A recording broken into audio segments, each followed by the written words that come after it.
అందరికీ నమస్కారం మిత్రులారా, మీకు గనుక నా వీడియోలు నచ్చినట్లయితే దయచేసి లైక్ చేయడం మాత్రం మర్చిపోద్దండి మిత్రులారా. ఎందుకంటే మీరిచ్చే లైక్లే నాకు కొండంత బలాన్ని ఇస్తాయి.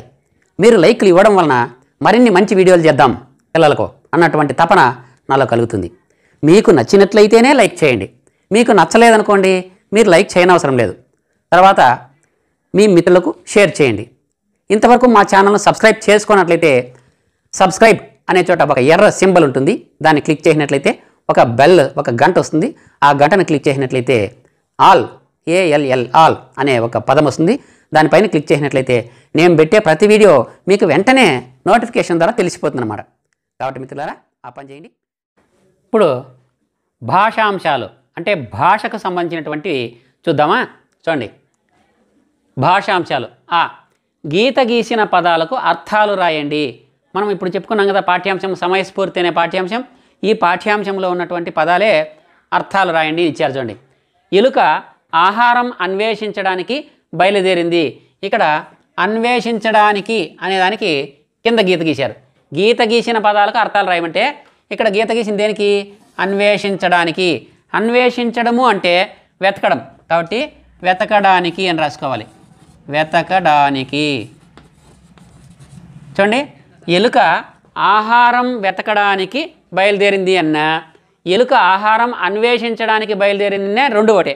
ఎందుకంటే అన్వేషించడం అంటే వెతకడం, అన్వేషించడానికి అంటే వెతకడానికి అని అర్థం. మరి రెండవది చూద్దామా. చిలుక ప్రాణభీతితో గిజగిజలాడింది.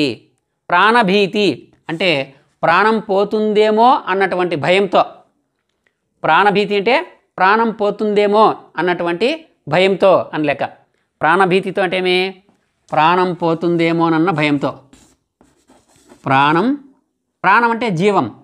ప్రాణం పోతుందేమోనన్న భయంతో.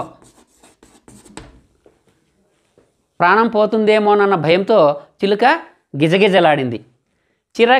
గిజగిజలాడింది అంటే భయపడిపోయింది.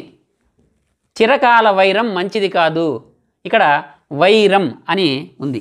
వైరం అంటే శత్రుత్వం. వైరం అంటే శత్రుత్వం.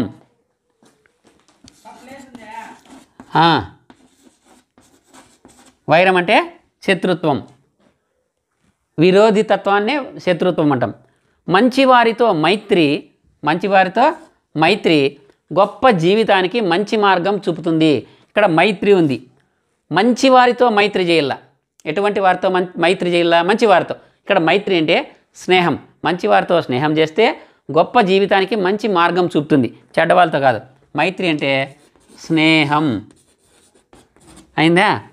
మరి ఐదవది చూడండి, సదాలోచనలు చేయాలి. ఎటువంటి ఆలోచనలు చేయాలి? సదాలోచనలు అంటే మంచి ఆలోచనలు. సదాలోచన అంటే మంచి ఆలోచన.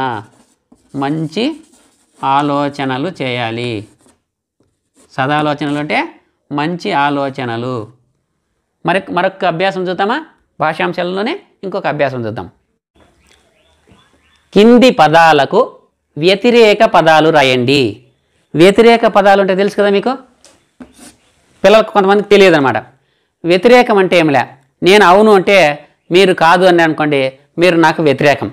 నేను పైన అని అనుకోండి, కాదు క్రింద అని అనుకోండి, నేను చెప్పిన దానికి మీరు వ్యతిరేకం చెప్పినట్లు. నేను చిన్నగా ఉంది అంట, మీరు కాదు పెద్దగా ఉంది అని అనుకోండి, మీరు నాకు వ్యతిరేకంగా చెప్పినట్లే. అంటే పైన క్రింద, దూరము దగ్గర, మంచిది చెడ్డది, చిన్నది పెద్దది, సన్నగుంది లావుగుంది, ఇవన్నీ ఒకదానికొకటి వ్యతిరేకం. రాత్రి పగలు, చూసారా, ఇవన్నీ వ్యతిరేక పదాలు. కాబట్టి ఇప్పుడు ఇక్కడ కొన్ని వ్యతిరేక పదాలు ఇచ్చారు, చూద్దాం. చూడండి, అదృష్టం. వాని అదృష్టం బాగుంది, వానికి మంచి ఉద్యోగం వచ్చింది. నీ అదృష్టం సరిలేదు, నీకు ఉద్యోగం రాలేదు అన్నామనుకోండి, అక్కడ రెండు చోట్ల అదృష్టం అని వాడాం. అలా కాదు, అతనికి అదృష్టం బాగుంది కాబట్టి ఉద్యోగం వచ్చింది, ఇతనికి దురదృష్టం కాబట్టి ఉద్యోగం రాలేదు. అదృష్టం దురదృష్టం. అదృష్టం దురదృష్టం. దురదృష్టం అంటే ఏమి?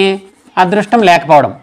మంచి, రాముడు మంచి బాలుడు, కానీ భీముడు చెడ్డవాడు. మంచి చెడు, మంచి చెడు, మంచి వినాలి, చెడు వదిలివేయాలి.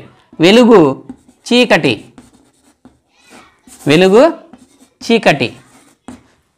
వెలుగు ఉన్నప్పుడే మన పని మనం చేసుకోవాలి, చీకట్లో ఏం చేయలేం కదా అన్నట్లు. అపకారం అంటే చెడ్డ చేయడం, ఉపకారం అంటే మంచి చేయడం. ఇప్పుడు మన పాఠ్యాంశంలో మనం చెప్పుకున్నాం కదా, రోమశుడు ఫలితుడు, మనమిద్దరము జాతి వైరం ఉన్నప్పటికీ శత్రుమిత్రులమైనం. ఇప్పుడు ఒకరికొకరు ఉపకారం చేసుకుందాం, అపకారం చేసుకునేది వద్దు. అపకారం అంటే చెడు, ఉపకారం అంటే మంచి చేయడం. ధర్మం అధర్మం. ఎవరైనా మనకు డబ్బు అప్పు ఇచ్చారనుకోండి, మళ్ళీ అప్పు తీర్చడం అనేది మన ధర్మం. మనం అప్పు ఎగరగొట్టామనుకోండి, అది అధర్మం. సత్యం అసత్యం. ఎప్పుడు గాంధీ మహాత్ముడు సత్యాన్నే పలికినాడు, మరి ఎప్పుడు అసత్యం చెప్పకూడదు. అసత్యం అంటే అబద్ధం, సత్యాన్నే పలకాలి, కానీ అసత్యం పలకడం అనేది దరిద్రంతో సమానము. అబద్ధాలు పలికేవాడు ఎప్పటికీ పైకి రాడు అని పెద్దలు అంటారు కదా. మరి చూడండి, అదృష్టం దురదృష్టం, మంచి చెడు, వెలుగు చీకటి, అపకారం ఉపకారం, ధర్మం అధర్మం, సత్యం అసత్యం, హింస అహింస, న్యాయం అన్యాయం, క్రమం అక్రమం. ఈ విధంగా వ్యతిరేక పదాలు కూడా మీరు నేర్చుకుంటే, ఎక్కువ వ్యతిరేక పదాలు నేర్చుకోవడం వలన ఏదో ఒక ప్రశ్న పరీక్షలో రాక తప్పదు. కాబట్టి శ్రద్ధగా నేర్చుకోండి. ఇప్పుడు మరొక అభ్యాసం చూద్దాం. కింది ప్రకృతి వికృతులను జత చేయండి. కింది ప్రకృతులను వికృతులను జత చేయాలి. ఇక్కడ చూడండి, ఇవి ప్రకృతులు. ఎడమ చేతి వైపు ఇచ్చిండేటివి ప్రకృతులు, కుడి చేతి వైపు ఇచ్చిండేటివి వికృతులు. మరి ప్రకృతులు అంటే ఏమి, వికృతులు అంటే ఏమి మీకు క్షుణ్ణంగా ఒక వీడియోలో చెప్పాను, అవి చూడండి. సింపుల్గా ఇప్పుడు చెప్పుకుందాం. మరి మనది తెలుగు భాష కదా, మన తెలుగు భాష పక్కన కర్ణాటకలో మాట్లాడే భాష కన్నడ భాష, తమిళనాడులో మాట్లాడే భాష తమిళం భాష, మరి ఉత్తరప్రదేశ్ అటువైపు మాట్లాడే భాషలో హిందీ భాష, అలా భాషలు ఎన్నో ఉన్నాయి, పంజాబీ ఇలా కదా, భాషలు ఎన్నో ఉన్నాయి.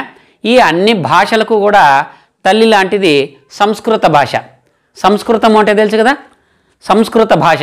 మనం రోజు సరస్వతి నమస్తుభ్యం వరదే కామరూపిణి విద్యారంభం కరిష్యామి సిద్ధిద్భవతు మే సదా పద్మపత్ర విశాలాక్షి పద్మకేసర వర్ణని నిత్యం పద్మాలయాందేవి సామాన్ పాతు సరస్వతి భగవతి భారతి పూర్ణేందో బింబానన. ఇలా శ్లోకాలు చెప్పుకుంటామా, ఇవన్నీ సంస్కృత శ్లోకాలే. మళ్ళీ విఘ్నేశ్వరుని శ్లోకము, గంగమ్మ తల్లి యొక్క శ్లోకము, ఇవన్నీ చెప్పుకుంటుంటాం. ఏవి చూడండి, శుక్లాం భరధరం విష్ణుం శశివర్ణం చతుర్భుజం ప్రసన్నవదనం ధ్యాయే సర్వ విఘ్నోపశాంతయే అగజానన పద్మార్కం గజానన మహర్నిశం అనేకదంతం భక్తానాం ఏకదంతం ఉపాస్మహే. ఇవన్నీ కూడా సంస్కృత శ్లోకాలు. అందుకే అన్నారు, ఎల్ల భాషలకు సంస్కృత భాష తల్లి లాంటిది. తల్లి లాంటి భాష సంస్కృత భాష. మరి సంస్కృతం అనేది ఒక భాష, అలాగే ప్రాకృతం అనేది ఒక భాష. సంస్కృత భాష ప్రాకృత భాషలో నుండి కూడా భాష రాను రాను మార్పులు చెందుతూ ఉంటుంది. కాబట్టి సంస్కృత భాషలో నుండి ప్రాకృత భాషలో నుండి కొన్ని పదాలు వచ్చి మన భాషలోకి చేరిపోయాయి. సంస్కృతమును అటు ప్రాకృతము, ఈ రెండు భాషల్లో నుండి కొన్ని పదాలు వచ్చి మన భాషలోకి చేరినాయి కదా, కొద్ది కొద్ది మార్పులతో అవి చేరాయి. అవి సంస్కృత పదాలతో ప్రాకృత పదాలతో సమానమైనటువంటి పదాలు. సంస్కృత ప్రాకృత సమంబగు భాష తత్సమంబు అన్నారు.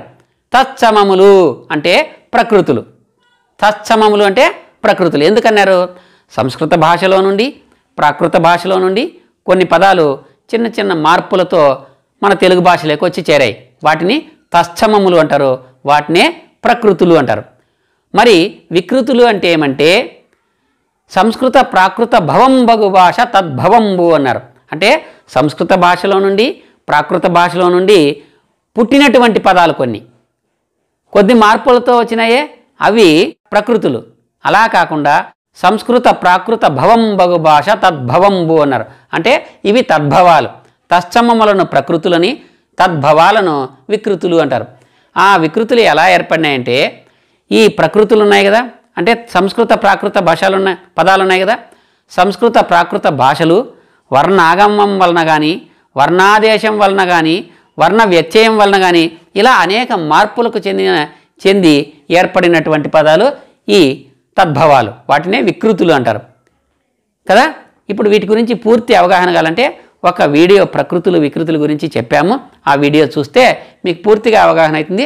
మళ్ళీ కావాలంటే చెప్పుకుందాం. చూడండి, ఇక్కడ ఆహారము అనేది ప్రకృతి, ధర్మము ప్రకృతి, ప్రాణము, కథ, సంతోషము ఇవి మనం ఎలా పలకాలి అలానే పలుకుతున్నాం. మార్పులతో పలికేటివి అవి వికృతులు. చూడండి, ఆహారము అనేది ప్రకృతి అయితే ఓగిరము ఇక్కడ ఉంది చూడండి, ఓగిరము అనేది వికృతి. అంటే ఈ ఊ అనేది ఇక్కడ రాసుకోవాలి. అంటే ఆహారము ప్రకృతి, ఓగిరము వికృతి. ధర్మము ప్రకృతి, దమ్మం ఇక్కడ దమ్మం ఉందే ఇది వికృతి అన్నమాట. ప్రాణము ప్రకృతి, పానం వికృతి ఇది ఆ. కథ మనం మామూలుగా ఇలా రాయాలి, ఇలా రాసినామనుకో అది వికృతి అనమాట. కథ కథ కథ తేడా చూడండి, ఇక్కడ ఒత్తుతా ఉంది, ఇక్కడ మామూలు తా ఉంది. అర్థమైందా? దానికి ఈ అనమాట. చివరిది సంతోషం, సంతోషము, సంతసము ఇక్కడ మార్పులు చెందే చూడండి, అది వికృతి. ఇవి ప్రకృతులు, అవి వికృతులు. పూర్తి అవగాహనకు ప్రకృతులు వికృతులు ఒక వీడియో ఉంది, దాన్ని చూస్తే సరిపోతుంది అన్నమాట.